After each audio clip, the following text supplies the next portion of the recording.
नमस्कार दोस्तों, आप हमारे चैनल ड्रीम स्टोरी पर नए हो तो चैनल को सब्सक्राइब कीजिए और वीडियो को लाइक कीजिए ताकि हम ऐसे ही प्रेरणादायक कहानियां तक पहुंचाते रहे। जैसा आप सोचते हैं आप वैसे ही बन जाते हैं। भगवान बुद्ध की प्रेरणादायक कहानी। एक बार गौतम बुद्ध और उनके शिष्य एक वन से गुजर रहे होते हैं। बहुत दूर चलने के बाद भगवान बुद्ध के शिष्य बुद्ध से कहते हैं, बुद्ध क्या हम कुछ देर विश्राम कर सकते हैं? बुद्ध कहते हैं, अवश्य, अब हमें विश्राम करना चाहिए। वो देखो, एक बड़ा वृक्ष है, हम उसके नीचे विश्राम करेंगे। बुद्ध और उनके सभी शिष्य उस वृक्ष के नीचे बैठ जाते हैं।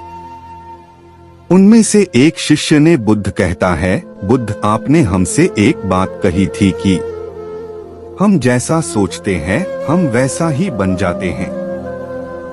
कृपा करके इस कथन को विस्तार से समझाइए। बुद्ध कहते हैं, अवश्य, मैं तुम्हें एक छोटी सी कहानी सुनाता हूँ। एक नगर में एक बहुत धनी सेठ रहता था।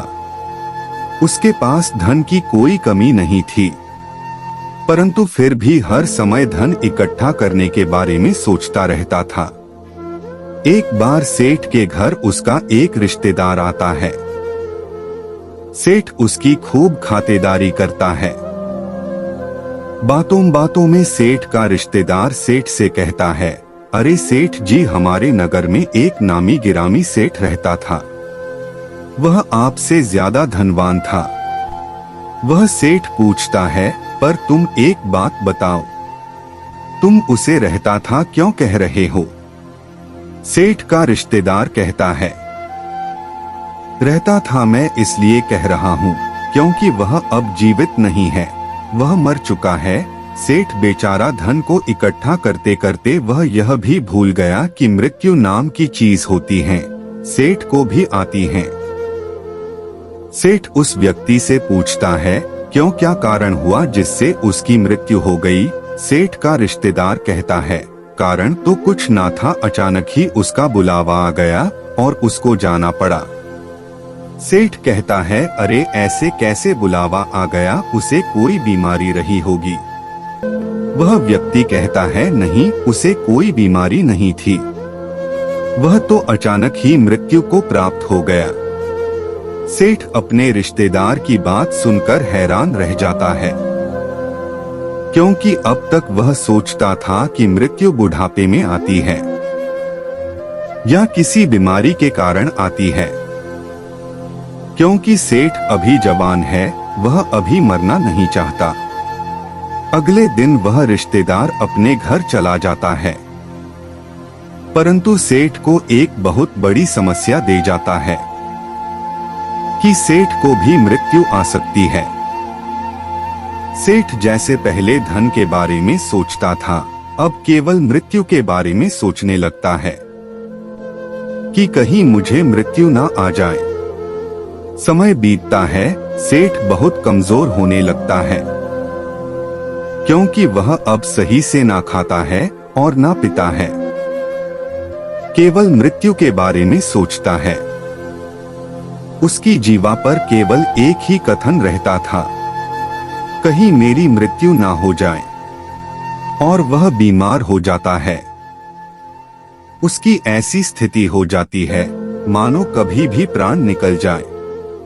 सभी लोग उस सेठ की ऐसी हालत देखकर बड़े आश्चर्यचकित होते हैं, क्योंकि उन्होंने देखा था वह सेठ हमेशा खुश रहता था, उसके पास धन की कोई कमी नहीं थी, पर अब इसको क्या हुआ?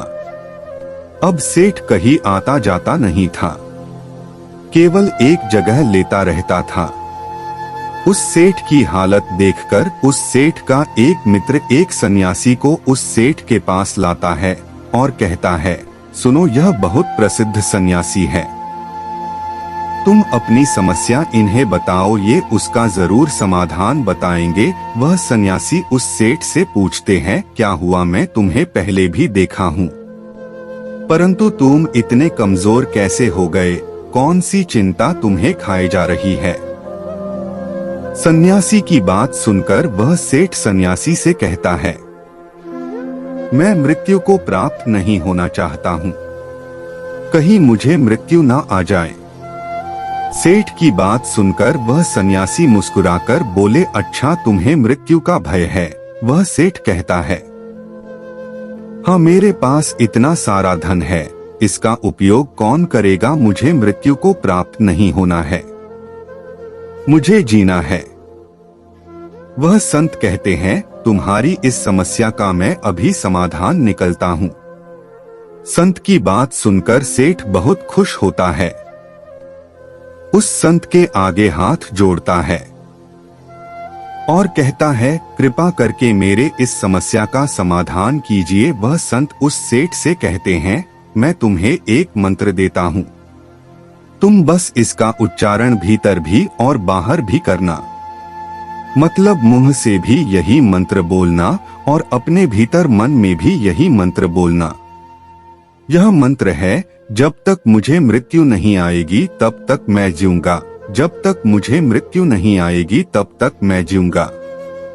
तुम इस मंत्र को 7 दिन तक लगातार जपना, मैं 7 दिन बाद आऊंगा। और वह सन्यासी वहां से चले जाते हैं। 7 दिन बाद वह सन्यासी आते हैं तो वह देखते हैं कि सेठ स्वस्थ होने लगता है और सेठ उस सन्यासी को देखकर उनके चरणों में गिर पड़ता है और उनको धन्यवाद कहता है।